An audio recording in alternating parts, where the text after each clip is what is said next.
do consider speeding up with settings to consume this content in a fraction of the time.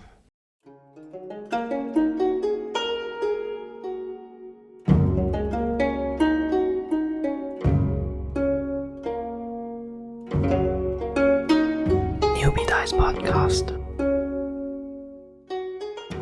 Hello, you are listening to the Mantic Universe Podcast. I'm Chris. Welcome to Death by Dragons. It's Great Dad. Hello, everybody. Hey, great to be here. Thanks so much, Paige. Hi, I'm Clem. Hi, I'm Mark Zielinski. Sorry, I'm Steve. I got the general, or so you might know me as Mohd Gaddafi on Facebook. And I'm Paige, and welcome to another episode of Newbie Dice Podcast. And today we have some esteemed guests with us, and that is the crew of the Mantic Universe Podcast. And yeah, I think I just went on as a guest on their Mantic Map Shorts talking about the old world. So we have been talking about collaboration, and this is our step at collaborating. So welcome to the podcast, guys. And yeah, I've been talking to Chris, and the podcast, Mantic Universe Podcast itself, has been growing very rapidly in the past month. So congratulations on that, Chris and Clem. Thanks, Paige. Great to be here. Plus Steve. Yeah, always plus Steve. We have him as much as we can get him.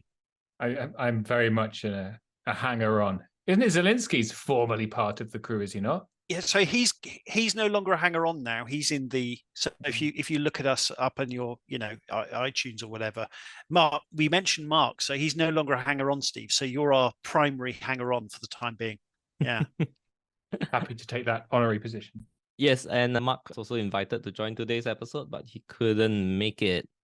So with that, today we're going to talk about magical artifacts, what magical artifacts to take. But first, we're going to talk about their gamer origin story. Take it away, Chris.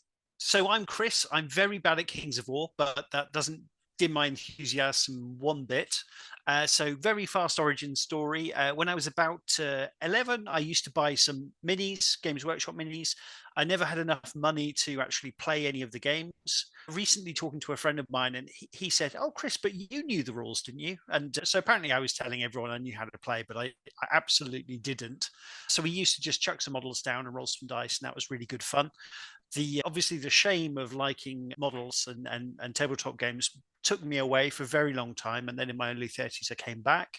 At some point in the last few years, I talked Clem into making a podcast with me, which is basically an excuse to talk about all things Mantic, and we've carried on and made some good friends along the way, and I'm very happy to be here, Paige. Thank you.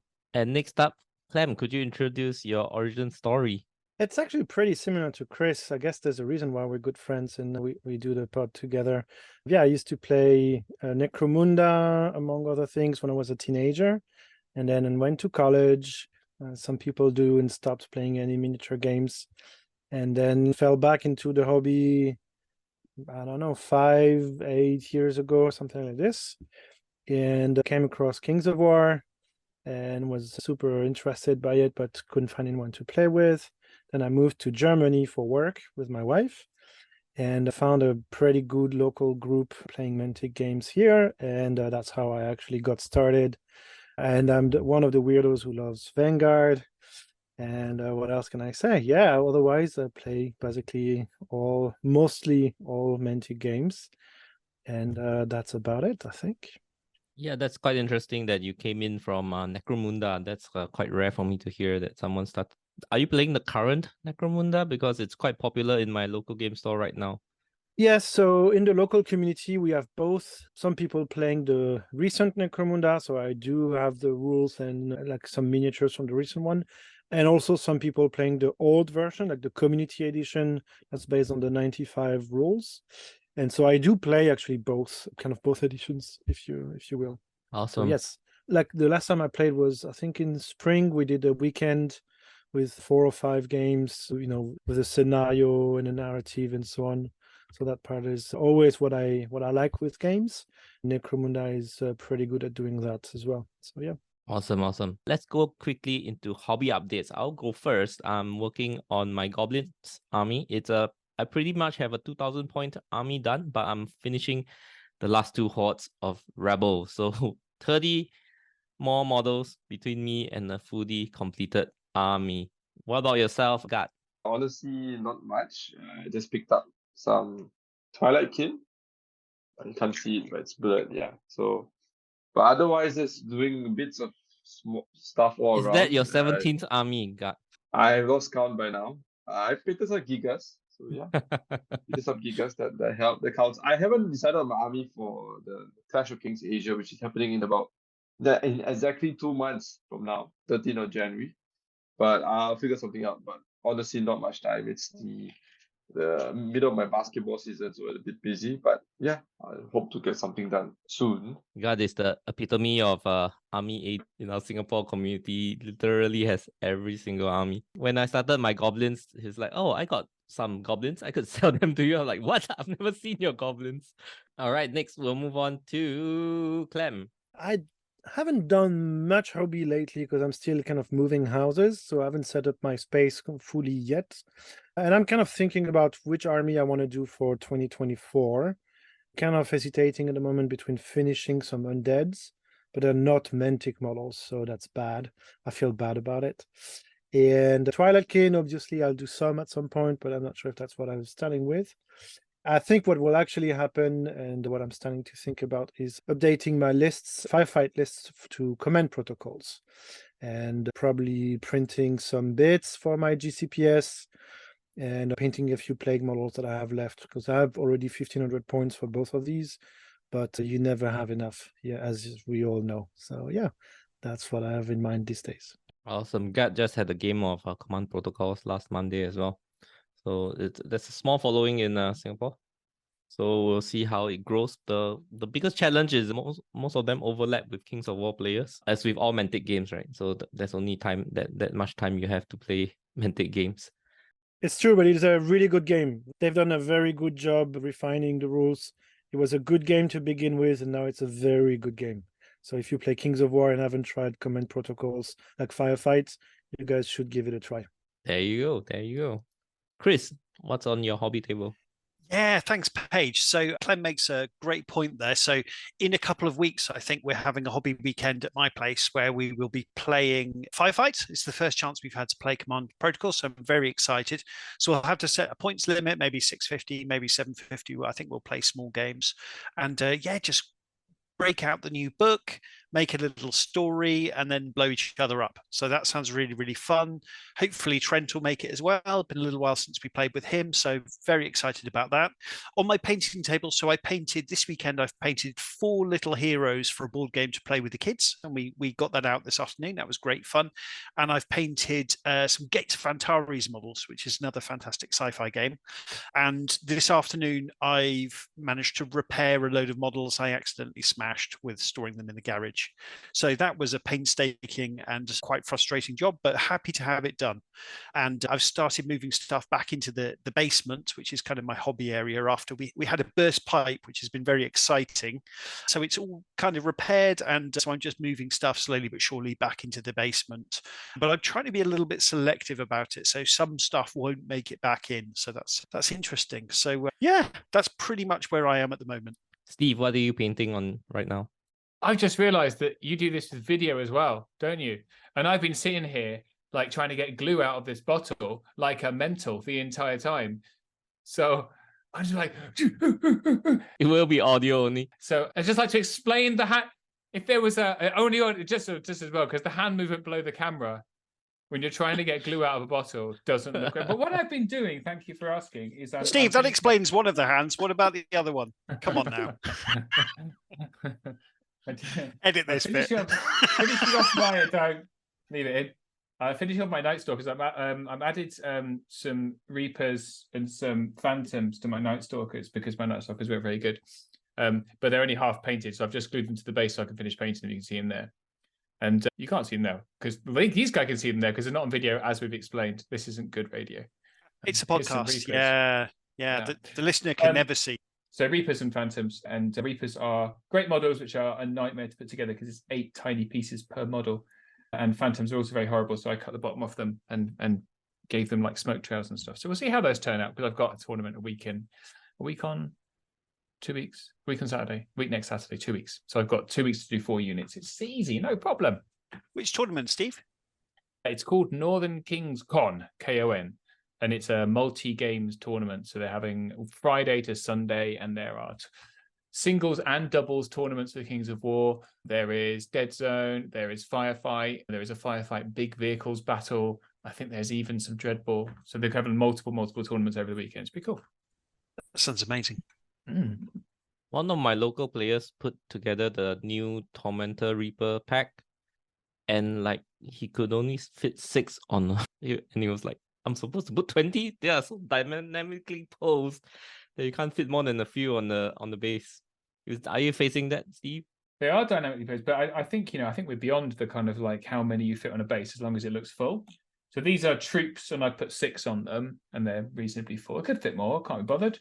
I think as long as it looks cool these days, no one really cares. As per the recent post on Fanatics where someone was wringing their hands over and everyone was like, shut up, man. No one cares. Does your base look cool? It's how it should be, full? as long as it looks cool. Yeah, rule of cool. Yeah. That's it. Rule of cool. Does it Move look on. cool? Okay, shut up then. Move on. Exactly. All right, with that, let's move on to our main topic for today, which is discussing about the magical artifacts, or some people just call them items. And how did I come up with this topic idea was because one of my local players, Mo, he was asking around about what are good artifacts to take. And he's quite a new player, and I thought that this could be topic to discuss in an episode, because I've pulled out the full exhaustive list of items, and there are 57 to go through if we were to go through every single one of them. And Steve said, no way. And so he very kindly provided a list of top 20 artifacts that are being taken. So with that, I'll just say thank you, and we'll just go through this list. And of course, we'll add on a few personal special mentions from each of our hosts here. So we'll start off from the lower points and work our way up. Okay, I have no idea how we're going to do this, but I'm just going to start by reading off a few, and then we can discuss after that. So firstly, for 5 points, the most commonly taken would be the Staying Stone, Blade of Slashing, and the Mace of Crushing, right? And for 10 points, we have the Conjurer's Staff, Gnome Glass Shield, and Mead of Madness. So with that, I'll just pause over here and let's discuss over some of these items. And for 5 to 10 point items or low point items, they are usually an afterthought, right? Like after you have built your list, there's just a few points left over, and you just fill them up with some of these items. And for the Blade of Slashing and the Mace of Crushing, they are really good items to take on any combat unit, because points for points, I think they are the most worthwhile combat items. You can compare them with Elite, Vicious, and +1 to hit, and Crushing Strength later on. But because they are very costly items, if you compare point for point, it is very, very value for money to get pretty much an extra attack, because you reroll a miss for just that 5 points. And what would you typically put that on, Paige? Would you typically put that on a little monster, or? Mainly, you would like to put it on a hero that is very important to deal a wound. So one of my common units that I take it on is a Unicorn. A Unicorn is speed 10, but it only has 3 attacks. So there is a chance that when you really need to charge in and put a wound on a flying unit to ground it, you might whiff the 3 attacks. So with that 1 extra reroll, it makes it much more reliable. I wouldn't say much more reliable, but that much more reliable. It has a lot more impact, right? Because it's 30% more chances of doing at least 1 attack going through, right? Going from 3 to 4 attacks is a lot more important than going from 18 to 19 or something. Yes.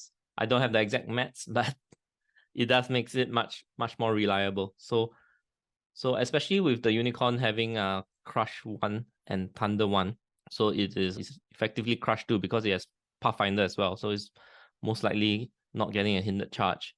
So also when I charge my Unicorn to aid in a multiple charge sometimes, and the Unicorn could contribute 2 wounds, that is like fantastic for just an individual helping out a horde charging in. So that's something that helps out quite a bit as well. And even if, let's say, I have only 5 points left over after building a list, and let's say I have horde with no artifacts, of a hammer that has no artifacts, I might throw this on as well, since it's the last 5 points. So when you have that last 5 points, you want to think about, do I want to have a little bit more hitting power, then I'll take the mace or the blade. And if I want more staying power, I'm afraid of something getting wavered. The staying stone is the popular one. Yeah, the same argument with the conjurer stuff, right? It's just exactly the same. It's around adding a reliability element. So rather than a hero, you're looking to sit somebody down. Typically, it's like a mounted hero or a unicorn, whatever you're saying. That sitting down power by increasing the chance of hitting or wounding.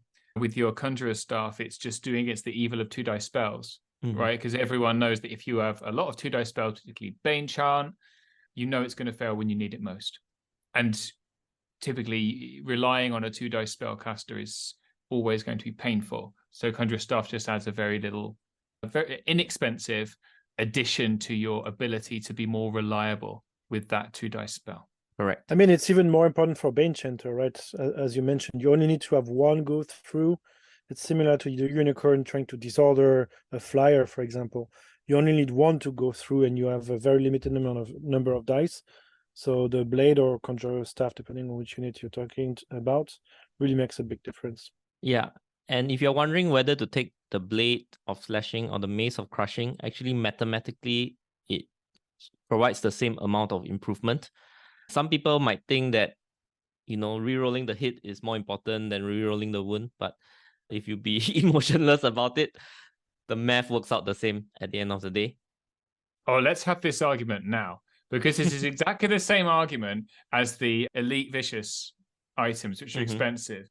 And in general, I don't take expensive items at all because I'm not a good player. And I want to talk about that later as well. But everyone knows Blessing of the Gods is better than Chant of Hate, right? I don't care if mathematically you tell me they're the same, right? It feels better to do more hits, right? Oh, you're going to take, and Matt, you can do the maths in front of me as many times as you like. It's not as good. Am I right, Clem? I agree with you. And I also feel like when it's elite or the blade, you're doing it on a higher volume of dice anyway, like the chance to reroll. And like the mace of crushing, if you have 0 hits, is completely useless. So the math, the very theory is the same, but you don't get to use it. Whereas the blade of slashing, you always get to use it, unless you have all hits, which is also a pretty good scenario. So to me, it feels like the blade of slashing is better than mace of crushing, although the pure math says there should be the same. We also say, no, it's a psychological warfare when you play Kings of War. Like to crush your opponent and like rub it in their face when you're winning and when your dice are very hot. And so that's also important to have more dice successful right away just to demoralize them. Right, Chris? Is that how you play? Oh, totally. Yeah, I mean, I always, to be honest, I haven't done the maths because I'm terrible at maths, but I always assumed getting more rerolls re-rolling the first roll was always better because it feels almost guaranteed. Whereas, if it's on the second one, hypothetically, it's the same, exactly as Clem just explained, right? And maybe it is purely psychological, but to me, it just feels better, doesn't it? To be fair, Paige is a much better player than all of us, so that's probably yeah. why, Good point. Good point. He can count above 10, whereas I struggle above 8. So it just goes back to 1, doesn't it? I think it just resets back to 1 after 10. I've debated this with Luke Schaefer, which is an Australian player, and he actually wrote programming code to test. And after testing, like with 1,000 runs, it is almost identical. All I'm going to say is almost, but blade is better. I was on the camp that re-rolling to hit is better than re-rolling to wound, but his math and his testing has shown otherwise. So I won't debate it, because if you prefer to take blade of slashing, go ahead. As long as you have you. But if you have a second unit that needs to take a 5-point item, then you have no choice but to take the mace of crushing. All I'm going to say is we do not have these conversations on map. Wait, what color is it? What color is it? One interesting thing is for certain is that if I reroll to hit and it hits and I have to reroll and then I have to roll to wound, it is 1 extra roll. And for a slower player like myself, I would take the reroll to wound, because if mathematically it works out about the same, I am overall rerolling less dice. Sounds good, Paige. So we've got 55 items to go. Take a shot every time Paige says mathematically this podcast. Next, we were talking about the Conjure Staff. So yes, Conjure Staff is a great item on casters, especially with low dice in their spells. And interestingly, like if you think about it for Bane Chant, right? When you roll 2 dice, oh no, I'm gonna bring math in. There's a 75% chance of success. Sure, And we're already drunk. Sure. And if you do Conjure Staff to reroll, if you failed both dice, right? So it only brings it up from 75 to 87% chance. My thoughts exactly. But it does make sense that, when you really need the Bane Chant to go off. And interestingly, I've taken it on my Druid. And now that the casters don't come default with a spell, but previously the Druid comes with Heal 2. Actually, the Heal 2 with a reroll actually improves it a lot because I don't need just 1 success, right? If I get 2 success, I heal 2 wounds. So sometimes I feel it more on the heal than the Bane Chant. So, but overall, Conjure Staff is a great item, especially if you're thinking about your Lightning Bolt caster going for the Boomstick, because now if you equip it on a caster that already has Boomstick, it only adds 2 dice for 25 points. So Conjure Staff is a cheap alternative to that. Yep. Yeah, I also like to say that it works well with casters that I'm not sure if you guys agree, but some casters they can reroll once to hit, or they can reroll 1 or 2 dice depending on units around it. So it's a added effect. So you get to reroll like all your misses basically. It becomes a force multiplier. Yes, that's the Yeah, word. like the Elven caster. Look at Steve just trying to sound clever. Honestly, I got my big brain on. Mathematically speaking. Next up is the Gnome Glass Shield that we're talking about. This increases the defense by 2 until it takes a wound and then it breaks. That's how the item works, and I love it on the Seductress. I don't know what other heroes is it commonly taken on. God, do you know what are the common heroes that take this? I think some of the Trident Realm heroes would like to take this because they have Ensnare. Yes, so the hero in the formation, the two mythical, I believe her name is Inisha or something like that. Oh, she's awesome with the shield. Becomes defense 6 and snare. Basically, she's guaranteed to block the unit for a turn. Basically, you put it on any hero that's decent enough nerf, you could block the unit for a turn at least. Especially if you have ensnare. So it's ensnare plus defense 6. And it's good protection for them against shooting. Because your opponent might not want to waste lightning bolt trying to, snipe off the shield. That's an interesting one. Yeah, so it's harder to shoot at, and also harder to wound them in combat. So I used it on the Feast Master. It's pretty good on the Feast Master. He scouts ahead. He goes out to defense 6, allows him to take a hit from smaller units. The 2 mythical, as you said, and also on a Dwarf Berserker Lord. It's an interesting choice because his defense 4 and he's very high nerf. It's dash 16. So dash 16 with defense 6 for his first wound. He can stay there for another turn because of the shield. Yeah, and I think the newest hero on the block to use this item probably will be the Twilight Kin Assassin. I'm not sure how you're gonna fit it in with all the Summoner Crones spawning all over the place, coming out of the void. But yeah, Twilight Assassin with the shield would be very good, I feel. Isn't that also a vicious item because it wastes your opponent's time on the clock? Because you have to roll the damage dice 1 by 1, right? No, it goes by 1 pool. So once you... One pool. So it's per pool. Yeah. Too bad. Yeah, my vicious brain had a great idea, but it doesn't work. So it does actually, like if you go with 20 attacks, Yes. you roll all 20, like All 20 defense hits, 6. And at defense All six. defense. them go through defense 6. Oh, that's actually pretty good. Yeah. it's So better if than you've got a little hero that's defense 4 that isn't mighty, it's absolutely deadly at locking down a horde. Like a high attack, put it in front of some Molochs. Molochs hate it, right? Because you can't do anything about it. So those Seductress, Elf Prince, Naiad Stalker, all these characters are awful with it. Its arch enemy is Cloak of Death, because Cloak of Death will destroy it instantly. Yes, because if you the have a wording Cloak of does Death say as character- once it takes a...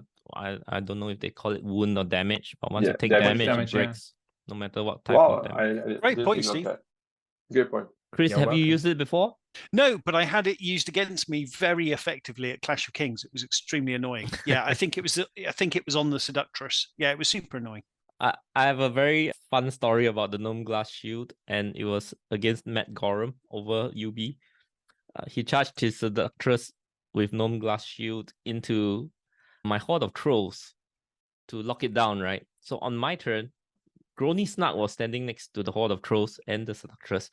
So when Grony Snark went to charge off into something else, but Grony Snark has this weird ability that whenever you make a movement, you have to roll a d6 first.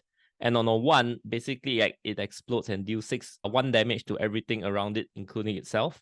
And it dealt 1 damage to the Seductress, breaking the shield.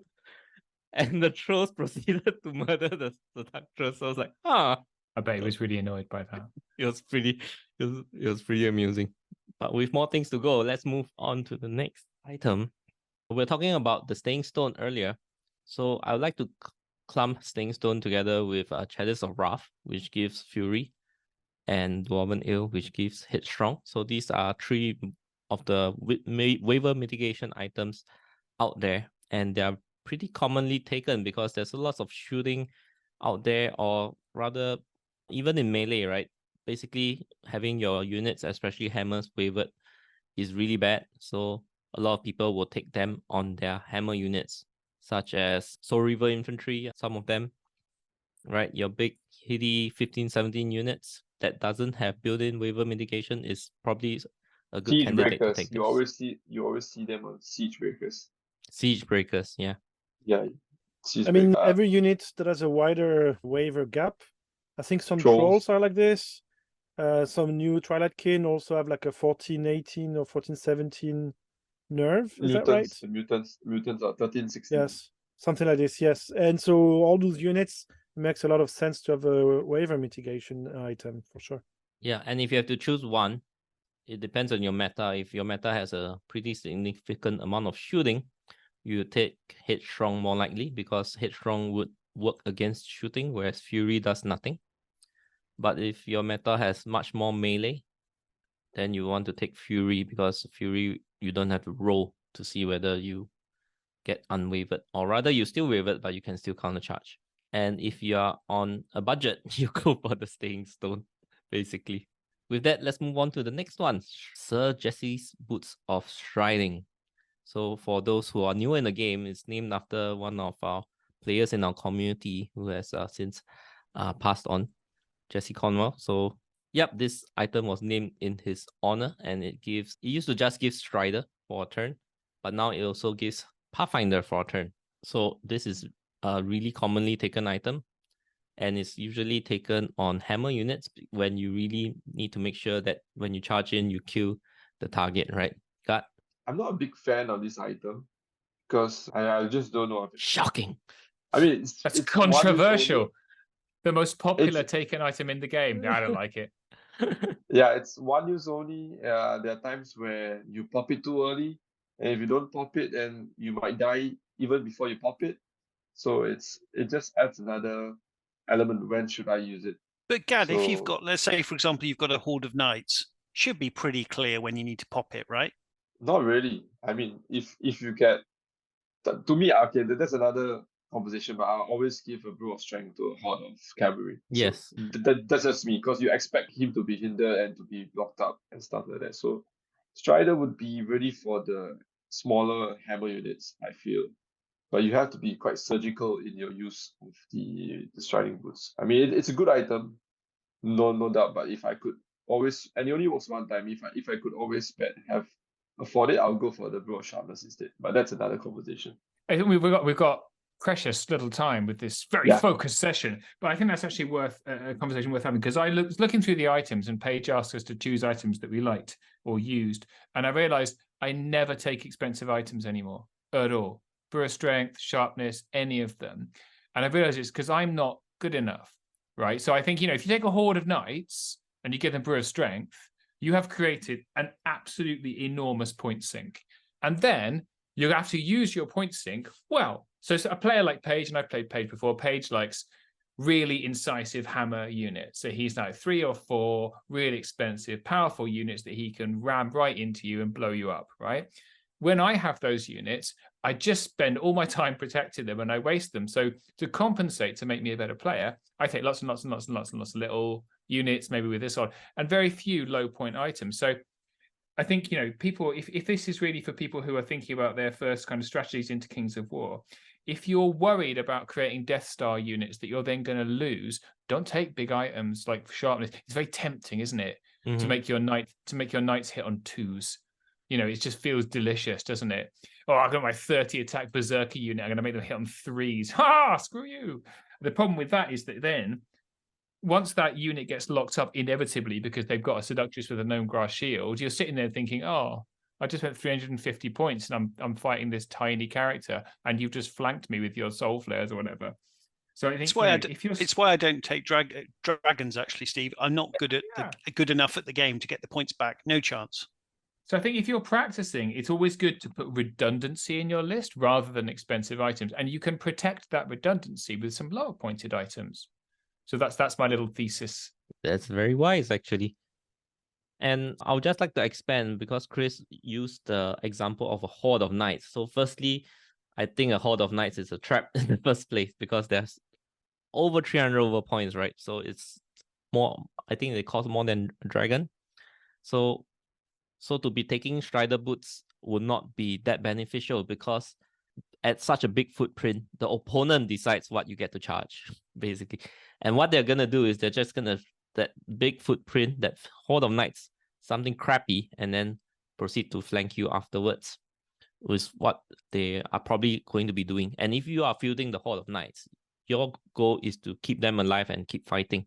So if you are to find success with a horde of knights, you should have them fight in multiple combats. And if that's going to happen, then the Striding Boots is not going to be very useful because it's just a one-use item. So something like Elite, Vicious, or Sharpness, or Brew of Strength would be more useful for the grind, is what I would think if you should take on a Horde of Knights, because Jesse's boots, they're just going to let you choose let you charge something crappy and burn your boots away.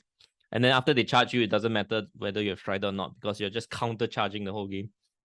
I kind of disagree with that, Paige, and I'm aware you're better than me, but if you've paid for a Horde of Knights, I think Boots of Striding is a great item for them, because if you've got a Horde of Knights, what you're going to want is a bunch of chaff stuff to make sure your Death Star gets in, right? So you're protecting against the Seductress coming in, you're screening them.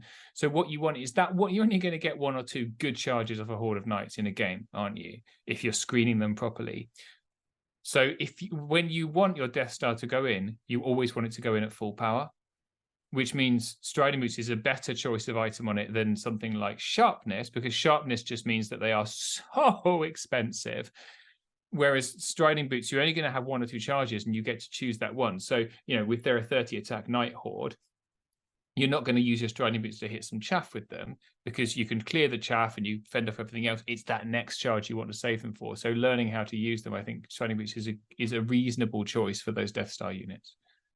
I mean, it's also, to me at least, a unit like this, it's not just about the damage that it does, it's also about the threat that it projects.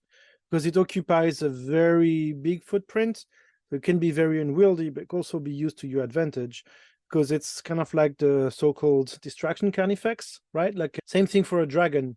Like, opponents, unless they're very experienced, will see a dragon and think, oh, I really need to deal with it. And they might end up focusing more energy to deal with this threat, and all of your boring units on the side in the meantime are free to go and do their actual job.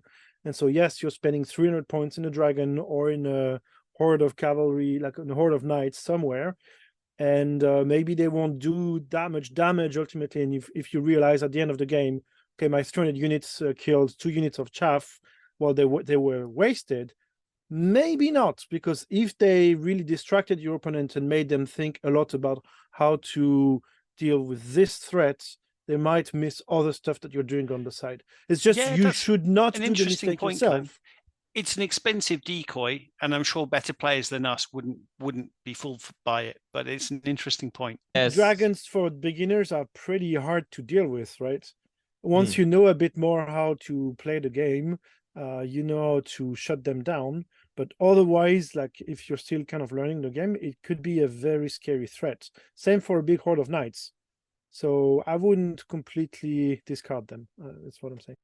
Yeah, I think both striding boots or brew of strength are valid arguments depending on the state of your play, what are you facing, so on and so forth, what are you aiming to achieve with the knights. So I think both have merits of whether to take boots of striding or brew of strength. So with that, we'll move on to the next few items. I skipped over one, which is Mead of Madness. I seldom take this though, but it gives a +1 charge distance. Is it something that some of you would take? I have it in my undead list on Lycan because it's speed 9 and giving +1 sometimes is quite nice. It keeps even speed 10 units usually honest and makes my opponent think a lot about their placements. But yeah, that's about it. This is a +1 charge as opposed to Brew of Haste, which gives +1 speed. That means a +2 charge. Steve, you wanted to say something? I that's exactly where you see it on fast stuff. It's kind of like a mini gotcha thing where you hope your opponent doesn't notice, I guess, but it's just that little extra piece. You know, players like Matt that you mentioned earlier loves taking it because he has loads of wild charge in his list. And so you might have somebody with wild charge D3, wild charge +1 from an aura, and Brew of Hay and whatever it's called, Mead of Madness. And suddenly you're trying to calculate how fast is that unit. Okay, so it's speed 7, it's got wild charge up to D3, so it goes up to 17 plus an aura 18 plus the item up to 19 inch charge. It's very hard to keep track of that across a board of wild charge aura type stuff. So that's a good place to take it if you want to mess with your opponent's head, because you spend a lot of time then trying to calculate the different charges. Well, if that person moves 6 inches to the right, he's going to put his aura there, and then you know, and like, and it really kind of it takes a lot of mental space up. So yeah, good for that. Next, we'll talk about the Sacred Horn. This increases your auras by 3 inches. And one thing to take note is it doesn't increase your inspiring bubble because that's not an aura, and doesn't increase your rallying bubble because that's not an aura as well. But I think we're going to see a lot of these being taken because of all the standard barriers, most of them getting auras now. So one of the most common ones that's taking the Sacred Horn would be the Boomer Chariots with Sacred Horn that increases their stealthy aura by 3 inches. And 3 inches sounds like very little, but it's a lot because it goes both ways, right? Because it's a radius thing. So it's huge. So one game I played at Clash of Kings where I was absolutely crushed. A Trident Realm player who was much better than me at the game had this with Veil of Shadows. So had 3 hordes of ensnarers and Veil of Shadows. So I was trying to shoot them. I couldn't shoot them. Most of the time it was in cover plus this Veil of Shadows went off every single turn. I think he also had an item to re-roll, or the Aquamage gets to re-roll or something. So it was absolutely brutal. So it was, you know, I was over 6s, so it was half shots, hitting only on 6s, doing nothing with regen, and then obviously ensnare, etc. And it was the most brutal game for my Empire of Dust. I got not quite tabled, but not far off tabled. I did loads of wounds by the end of the game, but nothing died because of regen and heal, etc. So it was a rough old time, and that just the extra 3 inches made all the difference. Yeah. Here we are being childish, making lots of jokes about extra inches. Extra 3 inches made a big difference, didn't it, Chris? Oh, I see. There's me taking this seriously, honestly. So you got the horn, and then you felt 3 inches was a lot. Is that what we're... Well, let's take this conversation offline. God, any common units that take the Sacred Horn? Yeah, being a halfling player, I tried it on the sorcerer. It's okay. I mean, me and my other local halfling player have this argument all the time about sorcerers. He feels that the sorcerer is crap. I feel the sorcerer is good. So yeah, the 3 inches does help because usually you will move the sorcerer at the double. So that's 10 inches plus 9 inches. So you have a 19-inch range for your aura, which is pretty far. You can go in both directions. That's 38 inches left to right. So yeah, it does increase as space. It goes a long way. So moving along, I think we're doing good on time, but I know some of you have to leave earlier, but we'll just speed along and cover as much as we can before some of us have to go off. And the next set of items would be the Blessing of the Gods and Chant of Hate. So this gives elite or vicious respectively, and it's pointed based on what size unit you take it on. So if you take it on a horde or larger, it costs 30 points. If you take it on a regiment or smaller unit, it costs 20 points. And another thing to take note is it works for both melee and shooting, and even spells also benefit from this.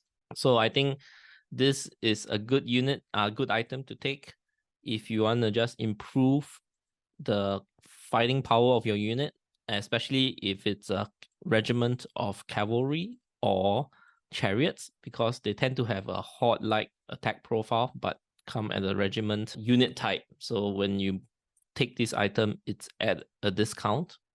And if you have hybrid units that can shoot and fight, then you would want to take this even more because it would benefit both your shooting and fighting. Yeah, so I think this is one. So I don't tend to go nuts with items, but I tend to really like this one, Blessing of the Gods specifically. So my first Kings of War army that I actually played, so I bought a Northern Alliance army, but then I played Twilight Kin for the first couple of tournaments I went to. And I used to put this on a regiment of the Horsemen, the Abyssal Horsemen, and it was absolutely fantastic. As you say, Paige, it seems to me a really good price to make it very consistent. So if you're hitting on threes, re-rolling ones, I mean, sure, I roll a lot of twos in my time, but it just seems to make it that much more consistent for a very reasonable price.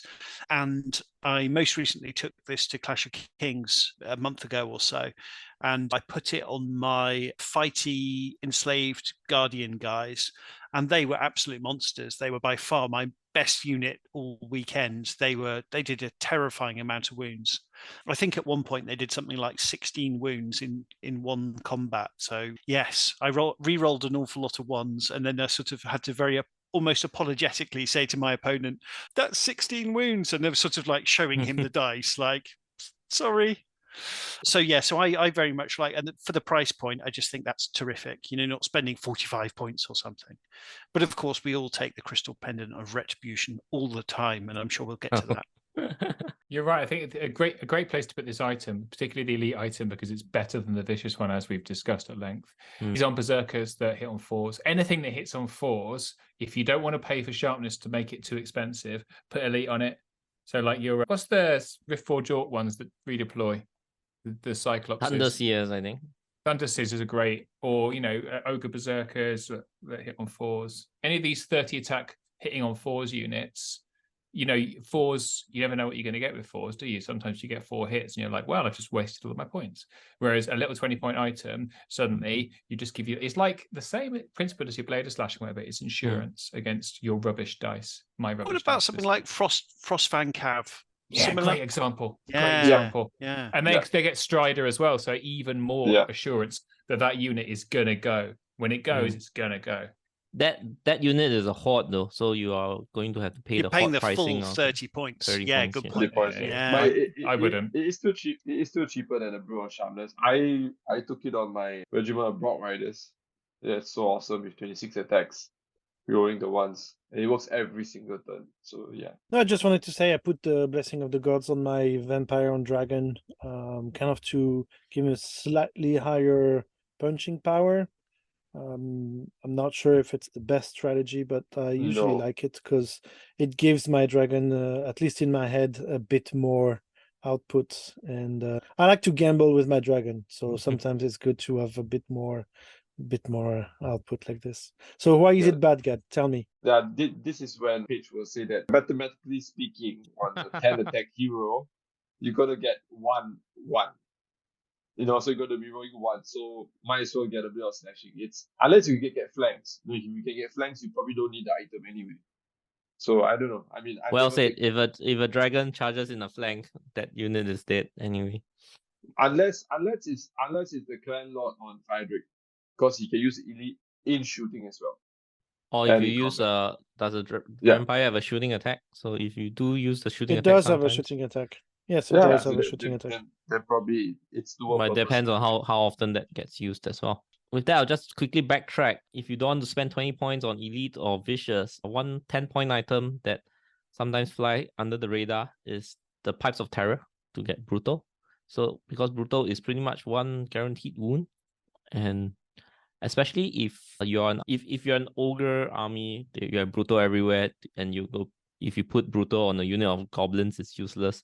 But especially if your army has no Brutal, that means you will always profit from the Brutal. So that's another cool item for 10 points. But Paige, for new players or just bad players like me, it's so easy to forget you've got it. But at that point, what can you do, right? Go play with Legos if you can't remember you have Brutal on your unit. Oh, burn from Clem. Oh yeah, there was this Scott at Clash of Kings. He actually used the magic item cards as banners for his unit. That was really cool. So I mean, just put the magic item. All right, Chris have to take his leave. Actually, sorry, I'm gonna have to say something because otherwise it seems like Clem was mean to me and I left. So I'm no, gonna I say, didn't. absolutely fine. Oh, that was a sick burn, but I'm absolutely fine. But real life calls, so unfortunately, guys. But luckily, everyone else on the call has another 4 or 5 hours to give to this. So What not Mantic Universe Podcast? guys, see it through to the end. Don't cut any corners. It's 1 a.m. Come on. Did I tell you about the time Page Neo kept me playing a game until 3 a.m? And he was like, let me just see which way he was winning. Anyway, carry on. Lovely to see you, Chris. Lovely to see you, buddy. You too, Thanks, Chris. all. Take care, man. Thanks, dear listener. Cheers, buddy. Great to see you again. Bye-bye. Cheers, guys. Bye. Bye. Cheers. Well, and I missed one item, which is the Helm of Drunken Ram. And that's Oh yes. That's a good one. Good item. +1 Thunderous Charge. You can't benefit from Pathfinder and Strider when you charge. So that means if you're just posturing, you could still move at the double and benefit from Pathfinder if you have one, if you have it. But I would think if you have a Pathfinder unit, you wouldn't slap this on, right? So Helm of the Drunken Ram, +1 Thunderous Charge, and it comes in 2 point sizes, 15 and 20, based on the size of your unit.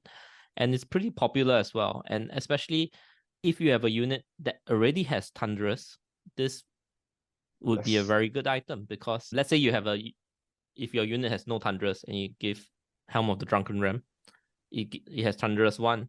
You charge hindered, you lose the Thunderous. But if your knights have Thunderous 2 and you get Helm of the Drunken Ram, it brings it up to 3.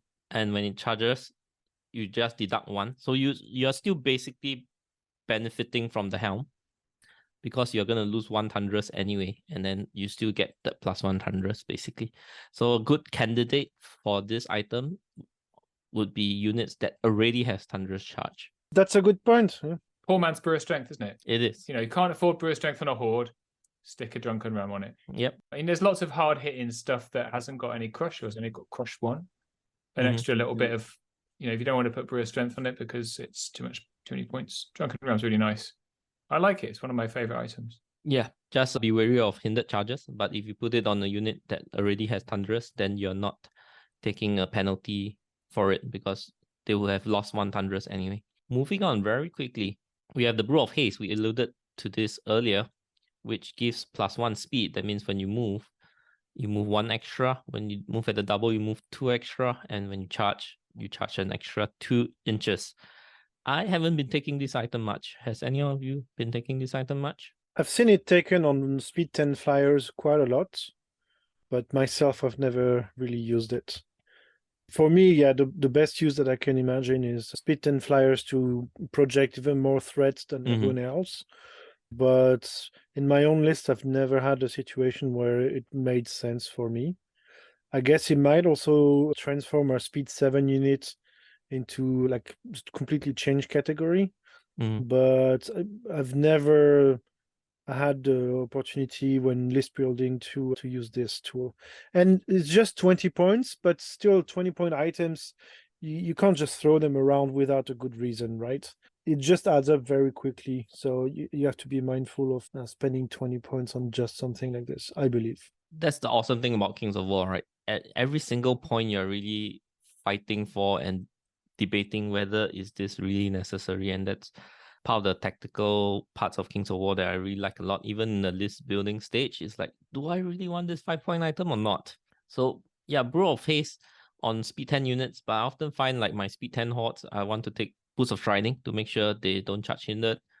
And then if I have a second unit, Drunken Ram maybe, because I want that +1 crushing. So Brew of Haste, I think it can work in certain situations, but it's probably not the top choice. I guess it depends on players' playstyle as well. I mean, for me, it's all about projecting threat, Mm. right? So as you said, it's really a question of playstyle, because for me, like a lot of the time, the speed 10 units that I have, I don't use them to actually do damage. They are just there to keep my opponent honest and force them to deal with the potential charges that they might take from me. So once I actually send my speed 10 flyer into a charge, it's usually kind of game over for me, right? Like it's kind of I lose the threatening power. So yeah, it's just different playstyle. I would like to say that it also works for shambling. So I think it was quite popular one time with the tree herder. It makes it speed 7. You can not shambling, Scout scout. 14. Yeah, or what's So the you can charge actual- you can charge top of 1, because yeah, by scouting 14 and charging 14 is yes, 28 inches. 28. Yeah, so you could touch people turn 1. So that's another. Mm. And also it helps to increase the threat range of certain units for shooting. Like for a Scorch Ring, you shoot 18, you move 10. Now you move 11 and shoot 3. 18, You're shooting right? 29. So you're Yeah, so shooting- yeah, one is further. But I don't really take it. It's a bit pricey to me. I used to take it on dwarves or dwarf horde or ironclad. And I'm like, what's the point? I'm so slow. Speed 5 is not much faster than speed anyway. So yeah. I'm gonna lump the next 2 items together: Inspiring Talisman and Loot of Insatiable Darkness. So Inspiring Talisman gives inspiring, and Loot of Insatiable Darkness gives Bane Chan. So very straightforward items. If you need more inspiring in your list and you have a wizard or whatever character that has no inspiring, then you slap this on. And if you need Bane Chan in your list, you put this on as well, especially if you have a hero that usually does nothing but just runs around the whole game. So might as well give him something to do by casting Bane Chan. Like a small army standard bearer, Yeah. Loot of Darkness is the perfect item as a support character, or the other way around. Like if you have a small spellcaster that some of those don't have inspiring, then they can play the full role of support character with their spells and gain inspiring that they potentially didn't have beforehand. Yeah. Yep. Another common item for the support hero, like the standard bearer, would be the boomstick. So if you like to give him a shooting attack, the boomstick would be a good candidate. Lightning Bolt 3. Yeah, I mean, I think the boomstick used to be slightly better, right? Didn't go more expensive or something with the compendium. Oh, it actually got cheaper. So what happened? Yep. It started as Lightning Bolt 3 at 30 points, but most people would take it on a wizard with Lightning Bolt already, and that improves it by an extra 3. Yeah. So what they did in one of the changes was, if you already have Lightning Bolt, it will only improve it by 2. But if you take it on a fresh character, it will be Lightning Bolt 3. So, and then there's a discount. It went down to 25 points. So you should always get it for 25 points on a character that has no Lightning Bolt, so they could Lightning Bolt at 3. That makes sense. I prefer like the Loot of Darkness than the boomstick, I believe, on a support character, because so many times Baneshant has made like a pivotal difference in the fight. I think it's a very important capacity for a lot of armies. Like I played Force of the Abyss for a while, and they don't necessarily have good crushing strength availability in some of the units, like the Succubi. They definitely need to have Baneshant. And so having a reasonable source of Baneshant for this type of units or this type of armies is critical. So yeah, that's an item that I take very often. And also some armies don't have access to Bane-Chan. Like halflings, obviously they don't have spellcasters, so that's the only way you can get Bane-Chan. And also, quite Fire of Dust. interestingly, and Fire of Dust, the Cursed High Priest is too cursed. He can't cast Bane-Chan. So that's the only way to get Bane-Chan into this. He's too cursed. I think I don't like the loot. It's a very poor item because it's 2 dice. It's 2 dice. It's like it's needed. It's absolutely needed in some lists, but it's a very poor item because it's 2 dice, and just when you need it most, you know you are going to mess it up. And it's one of those. It's like a gun that only fires 2 times out of every 6. Right? It's just very, very poor. Sometimes it'll happen again and again and again. 2 dice spells, they're a real problem. Hence Gundren's stuff. Right? Right. So I think, if you're going to choose between the two of them, Inspiring Talisman is like situationally a million times better, like for necromancers who don't have Inspiring, but they're the only thing you want to take in your list that isn't zombies, let's say.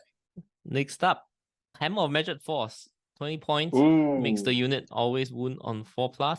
I think that is almost always a trap because it only benefits against defense 6 most of the time, because if you're hitting defense 5, if you get a +1 strength, of course that costs more, but that would make it hit already wound on 4+, and then you work better against defense 4 and lower. So Hammer of Measured Force is great against defense 6, questionable against defense 5, and worse against everything else. Agree. Just imagine if your opponent has zombies and you have the hammer. You're making his zombies better. Yeah, it has happened sometimes. There's nothing better than feeding defense 2 unit to a Hammer of Force unit. Yes. Yes. It's like That's it's like what do you call that in games? Accomplishments. Yes, I made him suffer in his measured I kept force. on Bane chanting my Hammer of Measured Force unit to the point where I stopped taking it because I kept annoying myself by Bane chanting it. It's a trap 100% of the time, I think. Unless you're facing a lot of defense 6 in your meta. Yeah, in which case. Then that is all right. Next, Boots of Levitation. This has been tweaked in Clash of Kings 24, but at 30 points, it allows a hero to move at the double and still shoot/cast spells. It used to be taken on a lot of heroes with mounts, so then they get to move 16 or 18 and still cast spells, and the greatest candidate is Alchemist's Curse. And so in this clash, they sort of curbed that combo. You can only take it on infantry and heavy infantry now. Never used it, but it sounds otherwise interesting. I guess for surging could be cool as well, right? Because I feel like sometimes I mess up my unit placement and I need a surge someplace, and that could be interesting to use. I used to Right. love it on a Summoner Crone in old Twilight Kin, because the ability to zoom over and drain life. I have no idea what they do in new Twilight Kin, by the way, but because I haven't read the rules because I'm an idiot. But that kind of caster where you need to go at double is really useful. But it's been nerfed to stop stupid elf casters on speed 9 horses, which is totally reasonable. But I think it's a great item. It's just really bloody expensive. Alchemist's Curse, drain life maybe, but it's just very expensive. I mean, that guys, I'm really sorry. I've also got to drop out. This is your dwindling crew. But, We are doing link crew, but we're gonna finish off pretty soon. But thanks for dropping by, Steve. Love you. Bye. Bye. But Steve, just to add on to the boots, it's really expensive. I think there is another item that could fulfill kind of the same role. I was actually discussing with a friend. There's an item that gives all your friendly spells plus 6 inches. Yeah, but it's friendly spells only, right? Yeah, friendly spells. So for Surge, Bane, Chant, it does the job pretty well, almost the same, and about half the price, I believe. 15 Crown of points. the Wizard King. Yeah, nobody Is- takes the item. Yeah, but it's a good item. No, that's a good point. I never really considered it, but in armies where you need surge at the critical place at the right time, it could help you, change plans in the middle of it. It's a good point. It's quite commonly Yeah. taken on the Gladewalker Druid with air elementals, because the Gladewalker yes. Druid can also cast twice, and that means it can search twice and it can shoot like different targets all around the board by having that 18-inch instead of just 12, because you might want to shoot search at 2 greater air elementals at very different ends of the board. Yeah, because one of our local players, he actually runs Jarvis. Jarvis has it built in 6-inch for all his spells. So it does really help for him to, it's harder to see where the surge is coming from when it's 18 inches. So 18 inches plus the movement of the caster, that's 23 inches. That's pretty far. Awesome. Yeah, I think Boots of Levitation is usually taken on the Alchemist Curse caster, and in this clash is getting a double nerf. Firstly, the Boots of Levitation doesn't work with a mount anymore. Secondly, Alchemist Curse will get a 10-point increase, so we might see a lot less of this combo going on.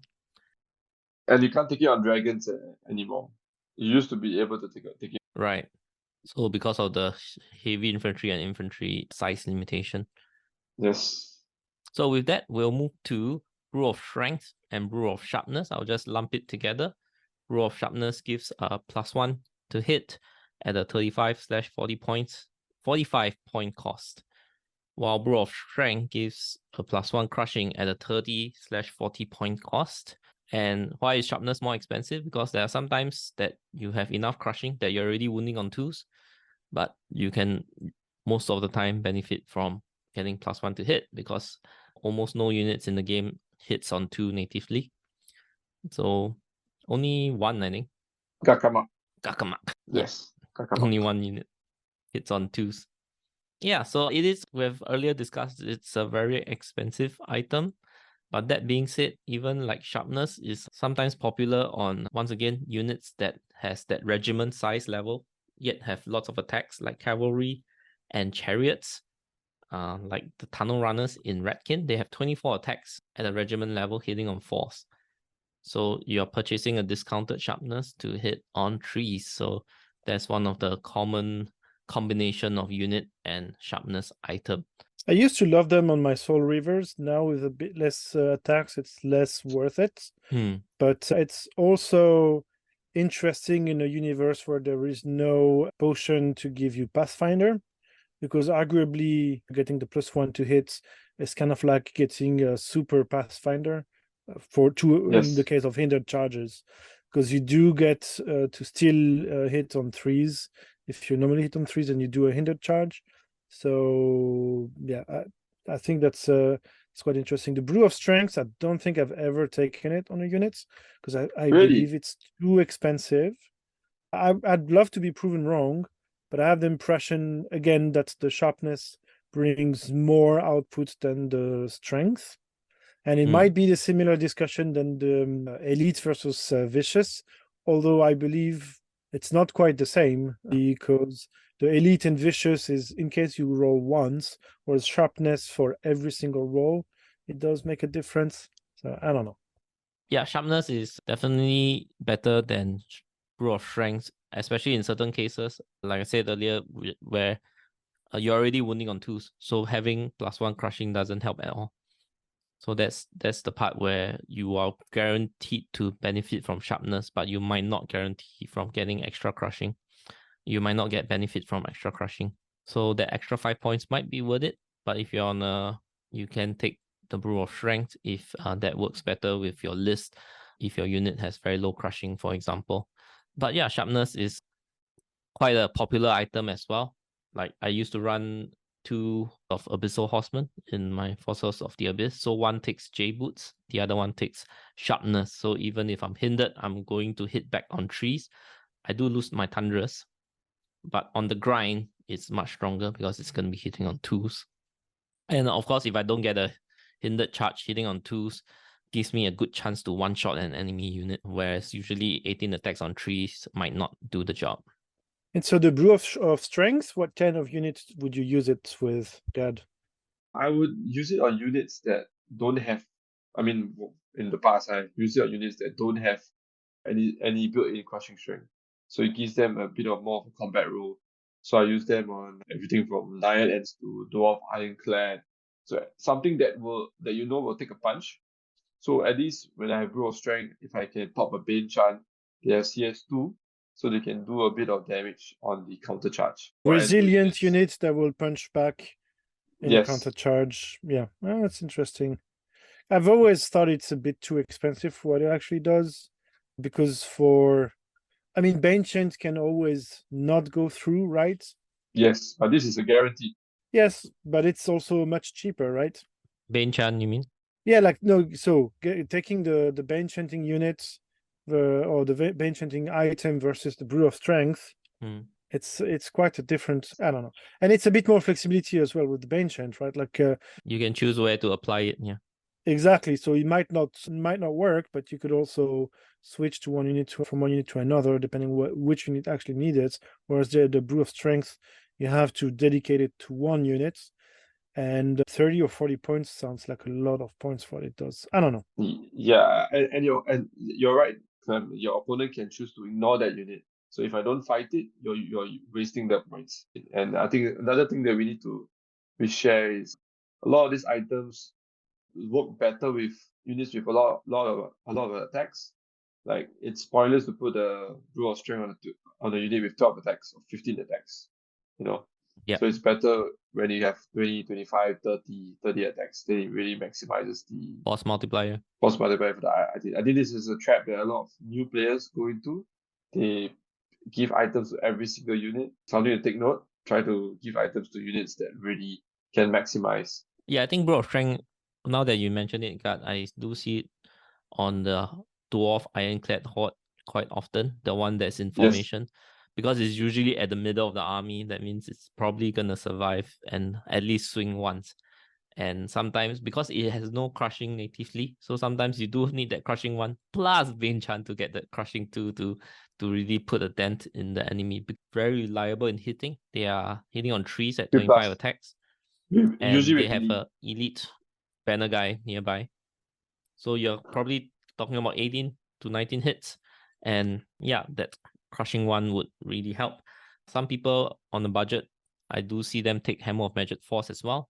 They're like, even if I'm hitting a lower defense unit, it's okay because I'm going to have 18, 19 hits. That would be about 9 to 10 wounds, which is, they're okay with having that output, no matter the target.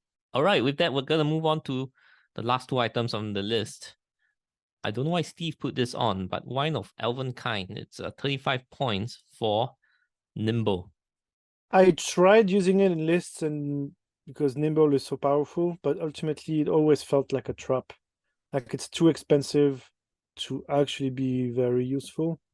So I've never found an actual use for this item that made me feel good about spending that many points on one item. Right, and it used to cost even more. I think it used to cost 40 or 45, and then they brought it down. Right, absolutely. It's still at 35. I think it's quite expensive, and so I'm not so certain which unit actually makes this expense worth it. I think it's commonly seen on large cavalry hordes. I think, or large infantry, like some Elohai, they actually take it. Dracon riders. So big units, big hammer units that you want that extra pivot for that charge. But as you said, Clem, it's not easy to use. Yeah. Because usually such units have a big footprint anyway.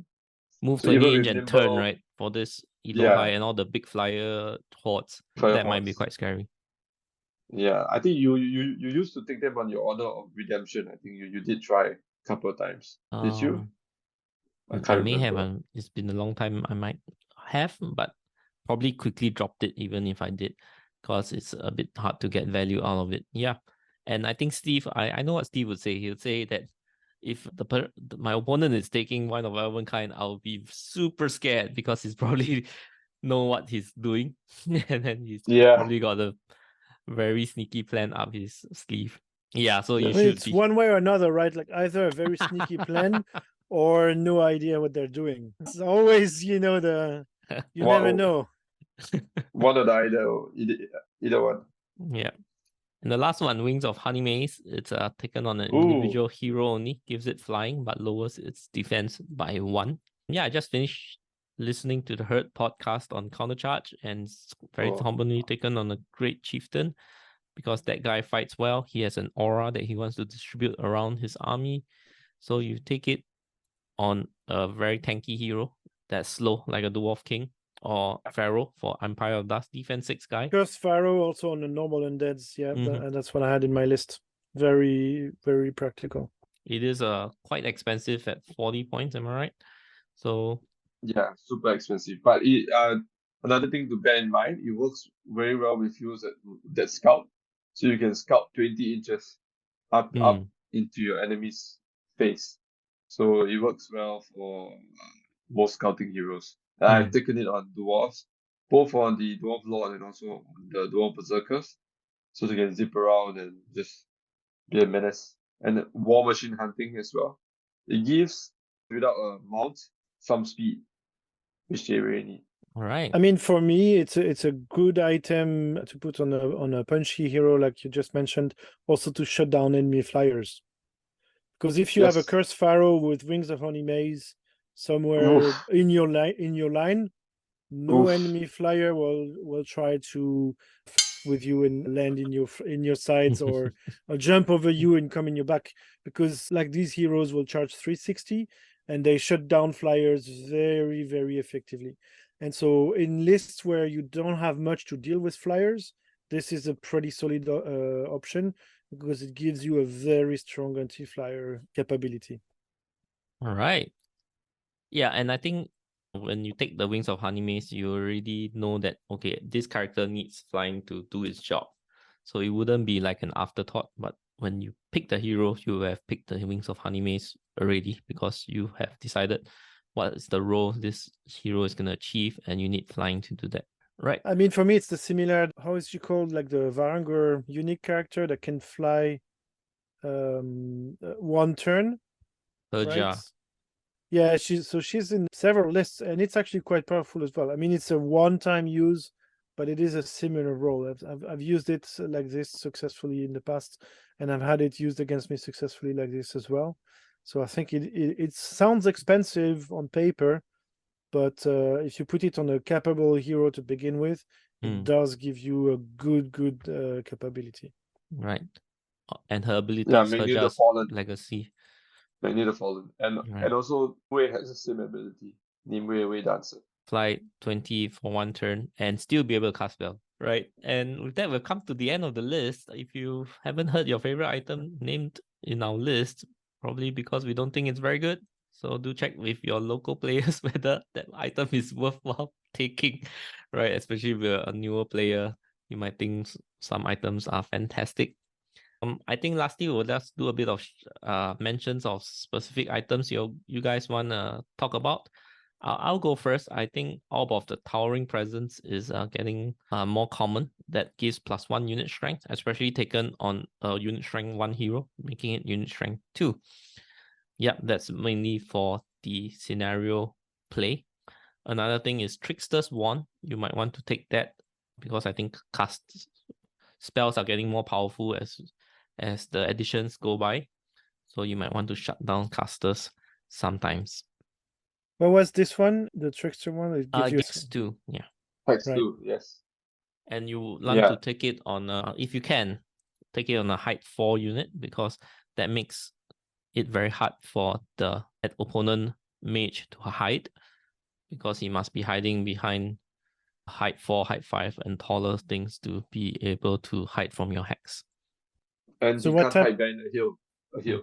type of hero would you give that to? Because it's a hero only item, right? The Trickster one. Yes. So large cavalry hero. So Adam Ballard commonly takes it on the elf formation is 2 Dracon regiments and a Dracon Rider Lord. So that is a large cavalry. So that's an elf riding on a mini dragon, right? So that is height 4. So that height makes it very difficult for the opponent's caster to hide against. Another one would be Dread Fiend. I think it's height 4 also. That is the Night Stalker, creepy crawly hero.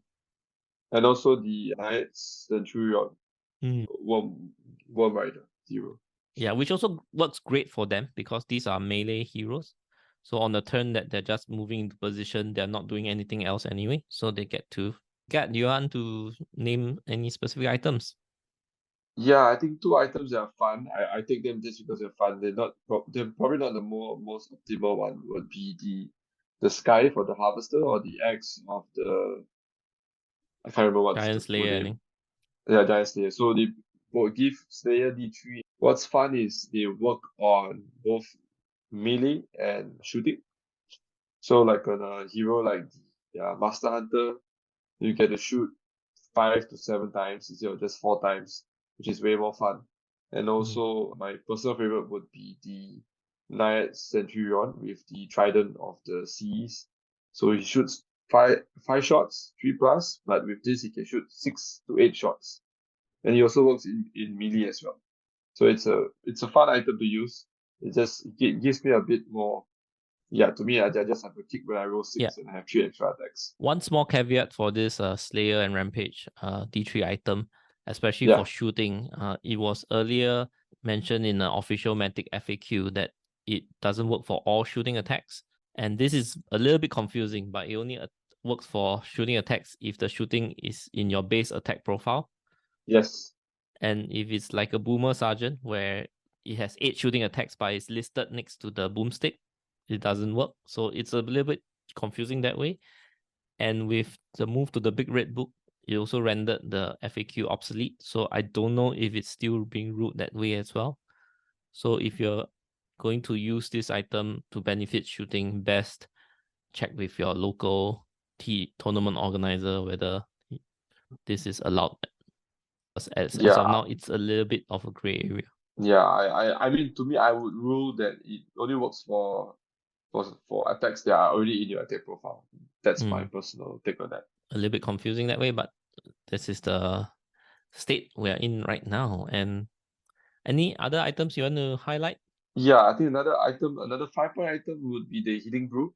I think it's another filler item. If you have 5 points and you really taken a play of slashing and Mace of Crushing, Healing Brew can be quite interesting on a unit. Usually you take on a big horde, so it helps to negate 1 or 2 chip damage that you might receive at the start of the game. Interesting you mentioned the Healing Brew, because I've been looking a lot lately at the Liliana's tier. Yes. And that item makes you immune to Brutal and Dread and Shattering. So Healing Brew, you can only use it if you survive, right? But Liliana's tier might help you survive. Of course, it doesn't work all the time. But that's an item that I've been starting to look at. I know a lot of I don't see it being taken much, but I think there's more and more Brutal appearing, especially with buffing units. One of the common things that will be buffed is, let's just give it Brutal. And all the chariots have Brutal now. So it's not just an ogre thing anymore. And also the Shattering. I think more and more Mindfolk is Shattering. A lot of people use Mindfolk. Or the War Machines, a lot of them have Shattering. Fireball has Shattering. So it does come up quite a bit. Yeah, it's an interesting item to consider. And even if it doesn't work, it's just 5 points. It's not the end of the world. Right. Clem, I see you have another 5-point item.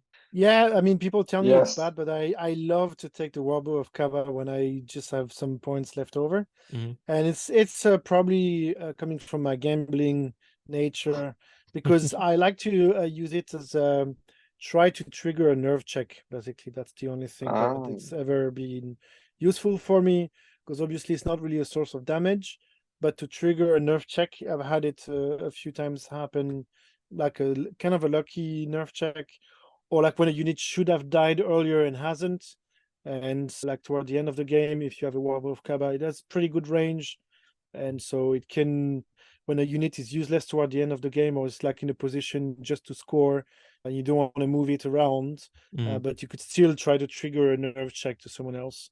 And again, it's very, very cheap, so might as well. Yeah. I remember when they had the other version with the hammer.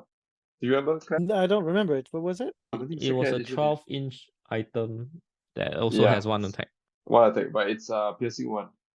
Now the Warbow of Kaba is piercing 1, so I think they merged the 2 things. Last time it used to be a Warbow of Kaba that has no piercing but 24-inch range. Yes. And then the hammer is a 12-inch 1 attack with piercing 1. Piercing 1. Yeah, so they merged it into 1 item. So the Warbow of Kaba has effectively gotten better. But, it's only 1 attack, right? So even on that 4+, provided there's no negative modifiers, that's already 50% down, and then you still have to roll the wound. So there's a less than 50% chance to trigger a nerf check. But that being said, you get to try it for 6 or 7 turns sometimes. If you put it on a regiment of ghouls or something that's just meant to stay at the back and hold the objective, you just get to roll 1 dice over 6 turns at 6 dice. Yeah, it's also kind of a fun thing, or like your opponent won't expect it. And it's kind of a feel-good item the one time that it works. Like it's, if you looked at it rationally and compared the efficiency, you'd say, okay, it's not worth it. But actually for that one time when it actually does work, it feels good. And so that's good enough for me. But yeah, obviously it's not necessarily the most competitive combo. The other item that sorry, no, go ahead. Do you have any wonderful, awesome stories regarding the use of the Warbow of Kaba? Have you had any great stories to tell? I don't remember any particular instances, but I've used it several times, and I know several times it did work as expected, like trigger a nerve check and waver, or just waver some chaff, Awesome. Like waver something somewhere, because it's pretty unlikely, but wavering something on a 6/6 can happen. And it could be very, very disturbing to lose one turn to a 6/6 surprise waiver from a Warbow of Kaba. Again, you don't build your strategy around it, but I'm a Goblin player, like an old school Goblin player at mine. Like I love Fanatics and the old game, for example, like the stupid things where it's kind of a gamble and it's funny when it works, and sometimes it turns against you. But I would say you're not the only one that takes Warbow of Kaba. I've seen it taken in competitive lists before, and usually taken on that backfield objective holder because they are doing nothing the entire game anyway.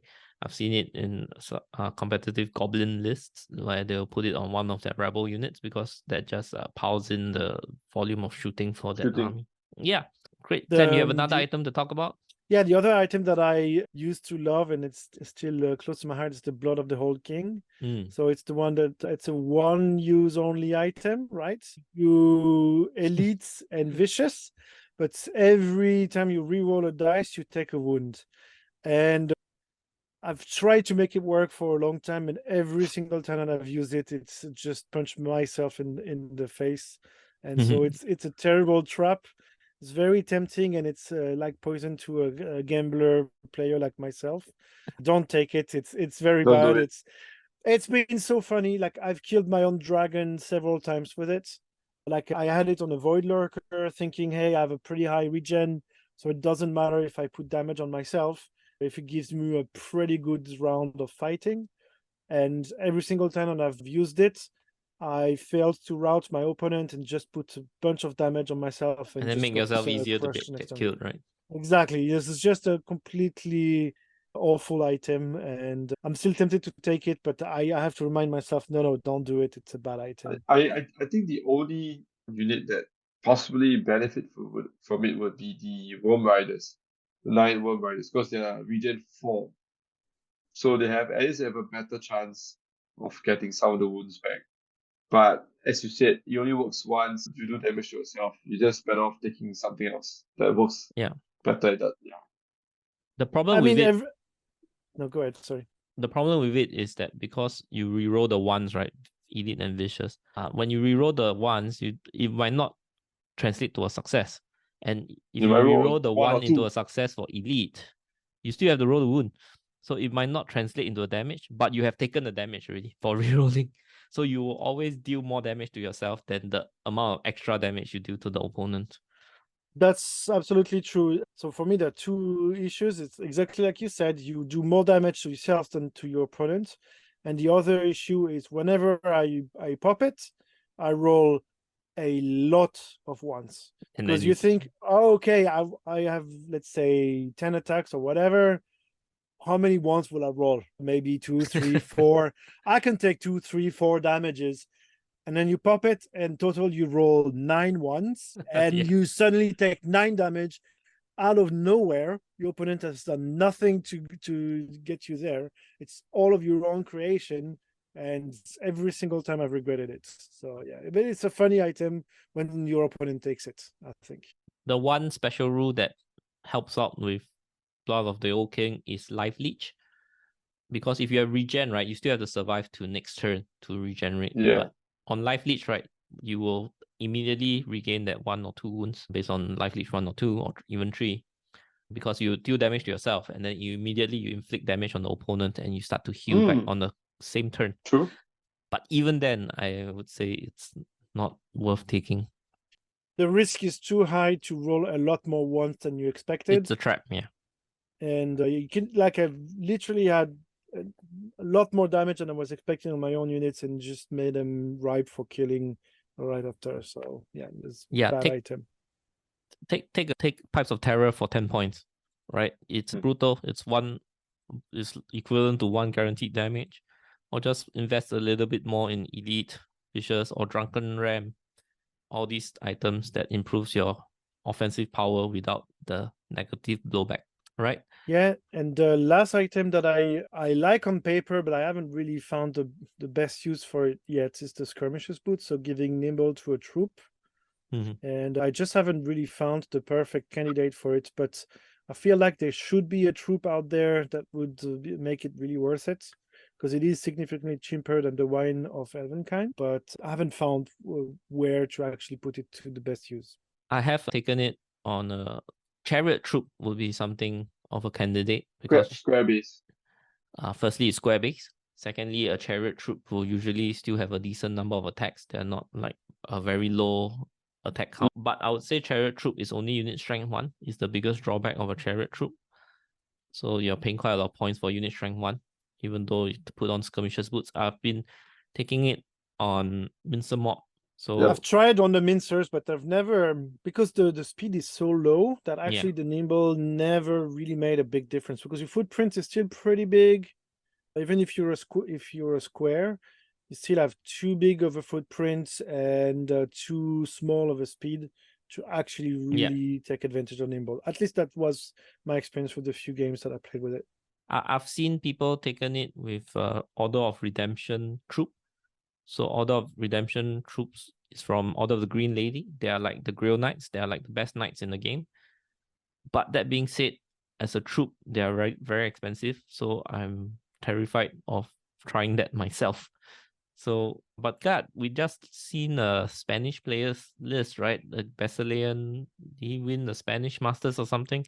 It's a Basilean list, and he took a troop of knights with Skirmisher's Boots. So I'm quite intrigued by that. If a Spanish master player is taking it, there must be some secret tag or some benefit out there, right? I guess it makes it a very decent flanking unit for not a lot of points. What do you think? Yeah, I think so. I remember when you used to play, you used to take a troop of knights, like a I use it as a screen. Screen and whatnot. But I think Basilean Knights are a bit difficult because they have Iron Resolve, so they can take a bit of cheap damage on the way. So even though their nerf is like 12, 14, 11, 13, they 12, can 14, actually 12 is pretty decent actually for Chaff. Mhm. With Iron Resolve, hit strong, so it's quite tough for troop. And another unit I've seen it taken on is the small berserker type units. I think the tool in the Trident King, I mean in the Trident realm. Yeah, they're a pretty good option for that. They're cheap. It doesn't make them much more expensive. It helps them to get to spots where they want to go with smaller foot and berserker units, but you don't really see much berserker units Right. these days. Yeah. It's an interesting item because Nimble is such a good rule, and on a Skirmisher Boots it's only 10 points, but the limitation is only a troop, so it does take some searching to see what are the good candidates to take Skirmisher. Another one that comes to mind is the Thunder Runner troops, because they hit quite hard, troop, right? And they're Chariot Troop, and they're speed 8, so yeah, and they are height 3, I believe. So being taller with Nimble is always an advantage.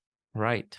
And I'll just end off with one item that I listed here, Crystal Pendant of Retribution. I'm not gonna say it's good, but it is interesting. It's fun. So wait, which one is it? Is it the when Crystal. you route the unit, you It put explodes, 2d6 damage? Right. It blows up.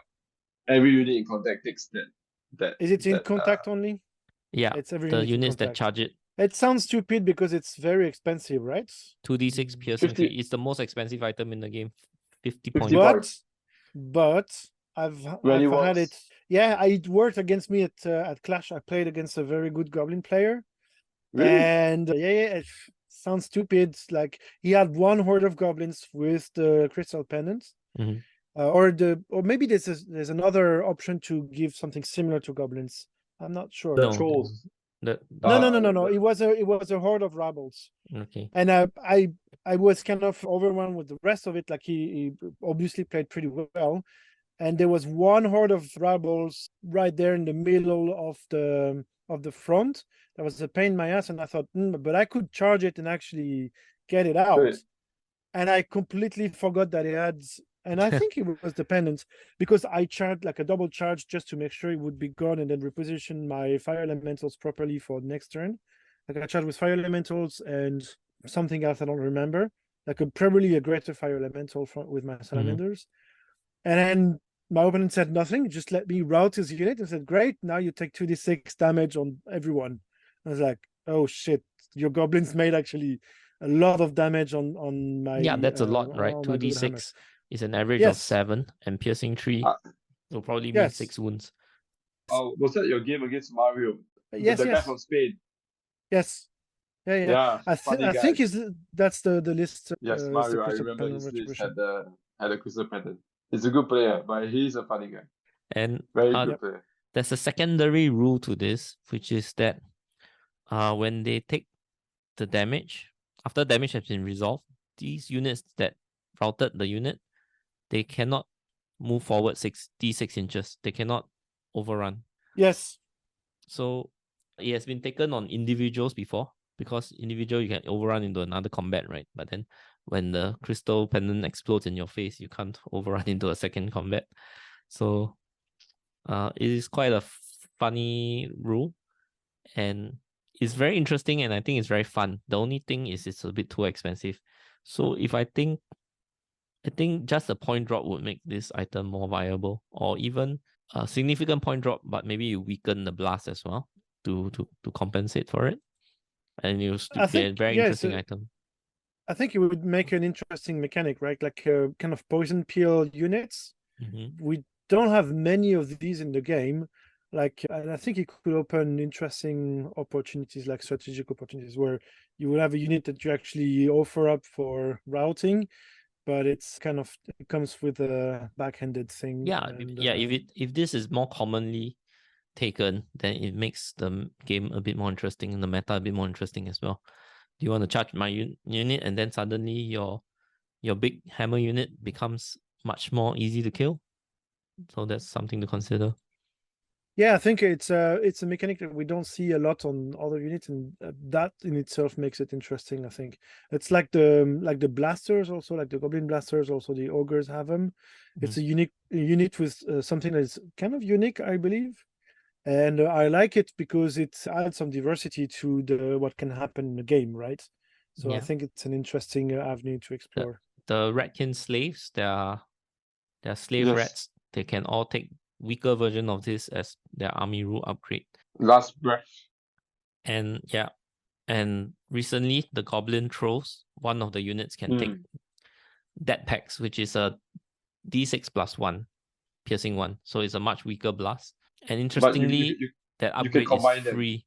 Yeah, you can combine them actually, because it blasts your own guys as well. That the troll one says deals d6 plus 1 to everything within 6 inches. So yeah, I think we've come to the end. We'll just wrap it up with some list building philosophies, especially when it comes to artifacts. I think Steve alluded to it earlier when he mentioned this, but taking a lot of items is certainly a trap. So be very careful with taking items. When you build your list, only add the items with the unit when you think that it's absolutely necessary. And then you build the rest of your list, and then you see how much points you have left over. Yeah, I think most people will do that. Yeah, I think that's absolutely correct. I have the feeling that whenever I'm list building, sometimes I end up with 45 points left, or I have 55 points left. And I'm like, shit, I can't buy a unit for this price. And so that means either I need to move around units, or maybe upgrade a troop to regiment, or downgrade a regiment to a troop to liberate more points to take one more unit. And sometimes I'm like, no, I actually like the unit that I have, and I'm going to spend the 55 points as items. And then I go back through my units and try to find which one has the biggest weakness that I could compensate with one of the expensive items potentially, and try to upgrade it or like make it function a bit better. But yeah, I think if you start with, when you add a unit to the list, you just put an item just because it would make it a bit better, and you add up the total of how many points you spend on item, and it's like more than 50 points, then you probably have an issue, right? Because very often, if you can buy another unit rather than have the items, it could be more interesting. Like having more bodies on the ground very often is a good idea, I believe. Yeah, you hit the nail on the head, Clem. So sometimes you build your list, you're left with quite a significant number of points, whether it's like 60, 55, and it's just slightly under the points that you can take a chaff unit with, which maybe they cost 80 or 90 points. Then you're wondering, should I redo this jigsaw puzzle to shuffle my list around so that I won't be left with 60 points? Or if you think that, yeah, but I really want to take these units, then you will be really spending 60 points on items. Sometimes when I build lists now, even for units that say, okay, this unit must come with Headstrong Fury, or this unit must come with J-Boots. When I build the list, I will not put the items in first, right? With the caveat that, okay, if I do have the points, I want to put the J-Boots. So because if you build your list like naked without any artifacts, then you might realize, hey, actually I have 120 points left over. Then I would rather prioritize another unit than to put J-Boots, even some artifacts that I thought were necessary. Like, I'd rather have another unit than to put this item that I thought was necessary. Gart, you have anything to add on to that? Yeah, I think the mantra that we're trying, it's always good to have more bodies on the table rather than items. But I would say that it depends. It also depends on the type of army you play. If you play a horde army, you just want to maximize your strength, which is having more and more units on the board. But if you're an elite army, you want your hammers to really do their role well. So you really may need some items to maximize the hitting power. You don't wanna come up limp when you charge in. I think like for Page, when your green lady list, your hammer units tend to have one or two items that are key to then fulfilling their role. Yeah, J-Boots so for key, the Forsaken. yeah, J-Boots for I mean, Forsaken, a Brew of Strength for the Redemption, that kind of thing. I think you also said it earlier, right? But one important thing to consider when you're taking an item is, will it really do like act as a good force multiplier? Like, not every unit will benefit the same from Brew of Haste Yes. or the Hammer of Measure Force, even if that's a trap. And so it's not just, hey, this item brings a tiny, like a small advantage and it's the same across the board. That is not true. Like, you really need to consider for every single item that you take, unless it's a 5-point item just to fill up the points. But if you actually invest some points in an item, make sure that you know why you're spending the money on the points on this unit and this item. Yeah, I think like for heroes, I think heroes are very common. For mages, we usually take conjuring staff. We want that reliability for mounted heroes and heroes that disrupt. Ground flyers, Hunwall machines, we tend to take them with a play of slashing anyway. So other than those cheaper items, the more expensive items, do think carefully if it fits the unit and it helps out the overall. On the general rule of thumb, I would say spend less than 50, 60 points on items. I think 50, 60 points out of 2,000 point list is still okay. Yeah, depends on your philosophy. Anything more What about means you have to have a good reason for it. I agree. Another thing that, I mean, it's kind of a different topic from today's episode, but I had the tendency at some point to overspend on spells. And I think that's another trick, right? It's very easy to say, hey, I could really have a Swiss Army knife of a character giving 4 spells. And then you realize you only cast 2 of them once, and that's it. And ultimately, it's wasted points. And so items could be the same thing, right? Like, you think, I'm going to do a Death Star that would be so powerful. And then it never gets to actually punch, or it gets chaffed up very easily. So yeah, be careful of not wasting points this way.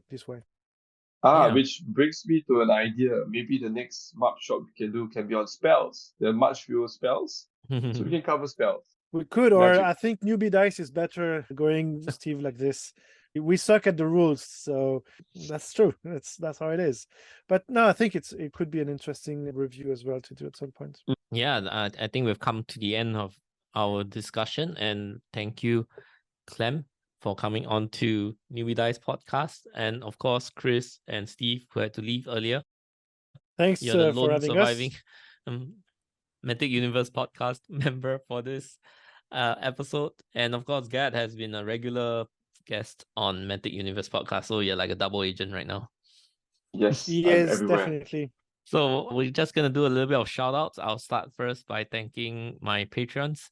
I do have a Patreon, which is patreon.com/newbiedice. I'd like to thank 1 Peep Anonymous, 2 Peep Luke Schaefer and Thomas Douglas, and 4 Peep Alessandro Serpe for supporting the channel. And I aim to bring educational Kings of War content to hopefully help make us all better players. And if you like what I'm doing, do consider supporting. And got any shout outs? Not much for now, just shout out to our friend, our local friend Herms. he's going through a tough time now. So yeah, just best wishes and all the best, buddy. Yep, he's going through some medical things right now, so he's fighting, and so we wish him all the best. Clem. Nothing in particular. My brain is just melting through my ears after trying to think about the rules but it was great being here. I for all the shit that we give in the MUP to competitive players, I think we both secretly also enjoy actually playing the game also and trying to understand what's going on.